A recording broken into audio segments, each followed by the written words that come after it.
Hello everyone, this is Diksha Rathore and welcome back to my channel. तो friends, इस video में हम जो प्रसिद्ध मनोवैज्ञानिक हैं उनके बारे में हम पढ़ेंगे। हर एग्ज़ाम में आपसे इनसे जो है काफ़ी क्वेश्चन पूछे जाते हैं, तो वीडियो को पूरा देखिए और वीडियो को लाइक एंड शेयर कर दीजिए, चैनल को सब्सक्राइब कर लीजिए। तो शुरू कर लेते हैं।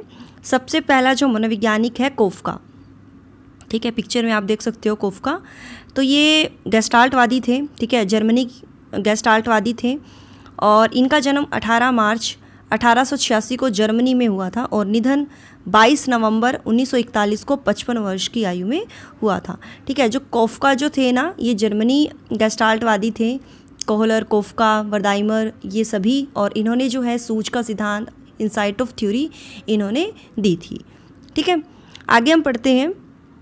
कोहलर, देखिए कोहलर जो है इन्होंने सूझ का सिद्धांत दिया था और इन्होंने ही जो है सुल्तान नामक चिंपैंजी पर इन्होंने प्रयोग किया था।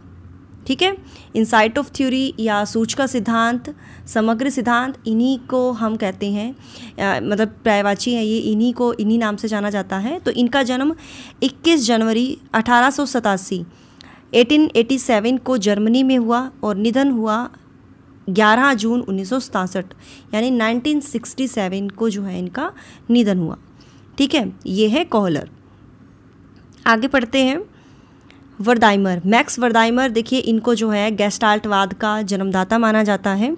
इनका जन्म 15 अप्रैल 1880 को ऑस्ट्रिया में हुआ, निधन हुआ 12 अक्टूबर 1943 को 1943 में। सन 1912 में मैक्स वर्दाइमर जो है कोफका, कोहलर ने सूझ या अंतर्दृष्टि का सिद्धांत या गेस्टाल्टवाद सिद्धांत का जो है इन्होंने प्रतिपादन किया था। ठीक है, और अगर पूछा जाए कि जन्मदाता कौन है गेस्टाल्टवाद के, तो वो है मैक्स वर्दाइमर। गेस्टाल्ट शब्द जो है जर्मनी का है, जिसका अर्थ है समग्र आकृति। इस सिद्धांत के अनुसार जो है, इस सिद्धांत के अंतर्गत सुल्तान नामक वनमानुष पर प्रयोग किए गए, है ना, इस पे जो है प्रयोग किए गए थे सुल्तान नामक वनमानुष पर, और किसने किया था? कोहलर ने। गेस्टाल्टवाद का जन्मदाता जो है मैक्स वर्दाइमर को माना जाता है। ठीक है, ये पॉइंट्स जो है आप याद रख लीजिएगा। और डियर, इस सिद्धांत के अकॉर्डिंग ये था कि जब हम किसी भी प्रॉब्लम को सॉल्व करते हैं तो सबसे पहले हम पूरी सिचुएशन को एनालाइज करते हैं, है ना। किसी भी समस्या को सुलझाने के लिए, समाधान करने के लिए पहले पूरी सिचुएशन को देखते हैं, समझते हैं, फिर हम उसको सॉल्व करते हैं। ठीक है, यानी अपनी सूझबूझ के द्वारा। ठीक है, आगे है क्लार्क हल। तो ये जो मनोवैज्ञानिक हैं, इनका जन्म 24 मई 1884 को अमेरिका में हुआ तथा निधन 10 मई 1952 को हुआ। हल ने जो है प्रणालीबद्ध व्यवहार सिद्धांत का प्रतिपादन किया, जो थॉर्नडाइक के प्रभाव का नियम और पैवलोव के शास्त्रीय अनुबंधन का मिश्रण है। ठीक है, प्रबलन का सिद्धांत जो है क्लार्क हल ने ही दिया है। इन्होंने जो है SOR, उद्दीपन प्राणी अनुक्रिया का सूत्र प्रस्तुत किया। अगर पूछा जाए एग्जाम में कि उद्दीपन प्राणी अनुक्रिया का सूत्र प्रस्तुत जो है किसने किया है, तो ये किया है क्लार्क हल ने। इस सिद्धांत के जो दूसरे नाम है, जैसे प्रबलन यानी पुनर्बलन का सिद्धांत, सबलीकरण का सिद्धांत, चालक अंतर्नोद प्रणोद का सिद्धांत या संपोषक का सिद्धांत। ठीक है, आगे बढ़ते हैं। टर्मन, तो देखिए टर्मन जो है इनका जन्म 18 जनवरी 1877 को अमेरिका के इंडियाना में हुआ। ठीक है, अमेरिकन ये मनोवैज्ञानिक थे। निधन 21 दिसंबर 1956 को हुआ। बुद्धि लब्धि के संबंध में सबसे पहले टर्मन ने विचार किया। अगर पूछा जाए कि बुद्धि लब्धि के संबंध में सबसे पहले विचार किसने प्रस्तुत किया था, तो टर्मन ने किया था। इन्होंने बुद्धि लब्धि के संबंध में जो सूत्र प्रतिपादित किया था वो था मानसिक आयु बटे में वास्तविक आयु इंटू 100। ठीक है, मानसिक आयु बटे में वास्तविक आयु इंटू 100। तो ये किसने प्रतिपादित किया था? टर्मन ने। अगला है रोर्शा यानी हरमन रोर्शा। ठीक है, तो जन्म हुआ था 8 नवंबर 1884 को ज्यूरिख यानी स्विट्जरलैंड में हुआ था। स्विट्जरलैंड के मनोवैज्ञानिक थे। निधन 1 अप्रैल 1922 को हुआ।